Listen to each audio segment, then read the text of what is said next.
Hello and welcome to the Isle of the Nameless. In this skill review video, we will be covering Starburst, which is arguably a skill. So, Starburst, it is an elite touch spell. It deals 105 fire damage and inflicts 4 seconds of burning. Gain 2 energy for each foe struck. Also hits foes in the area. So it costs 5 energy, casts in 3/4 of a second, and it has a 7-second cooldown. So right out of the gate, this is a very strong skill. This is at 14 fire magic, these stats. So right away, it's very strong. Like, it does a lot of damage. Here, I'll cast on 100 armor. So it hit it for 52, and then the 4 seconds of burn.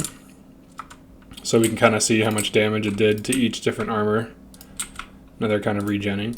So it hits in the area, which is important, because that's one of the largest radiuses. So if I go over to these enemies over here, you can see, here's your target. So adjacent to foe, adjacent, nearby, in the area. So if we use Starburst, it hits everything, and it hits in this huge radius. So that's the area radius. So this is an important feature of Starburst, the fact that it hits in the area, and also that it does so much damage and sets things on fire. So the main reason, oh yeah, and it gives you energy. Look how much energy I get. 14 energy. Now that includes these two, but it triggered, I gained 2 per foe struck. So 1, 2, 3, 4, 5, 6, 7. So that it actually was from the Starburst. It must have been a second packet of energy that I had gained. But this skill in of itself pays for itself, deals a lot of damage, sets foes on fire, gives you energy back. I could lose my enchantments, and between Starburst and Glowing Gaze, I can generally maintain my energy. So this skill, this is a build that does function well in heavy enchantment hate environments. Generally speaking, this is close to what I run for a Starburst build. The main reason is that it has high burst. So, for example,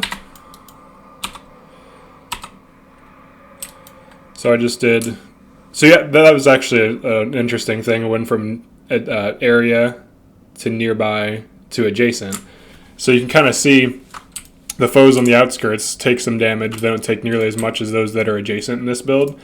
There is an easy way to improve the DPS. So I'm just going to cast this over here just to get overcast. So I'm going to use Lava Font, which pairs very well with Starburst. It hits nearby if you're overcast. So as you're spamming your Starburst build, you do adjust your position. Okay, he died as well.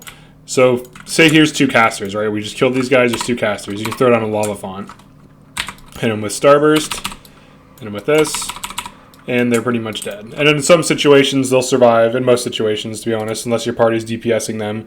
But generally speaking, enemies will flee after 3 procs or more of a DOT. So Lava Font does scatter enemies. This can be used if you're low on energy and you need the enemy like backline to just move.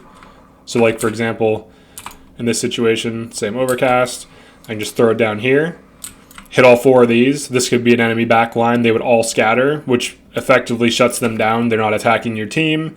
They're not dealing damage. They're not healing their team. So those are all, like, that's an important function. This is why this build is viable in Winds of Change hard mode and all these other things. This is actually close to the build I ran to beat Winds of Change, except I ran a shield. So I would just have like 10 tactics just in case I get weakness, and then that was the build. But I would say Starburst is a very strong skill to this day. It's definitely viable. Its DPS is quite high. I'm going to go over to the DPS guy just to test that really quick.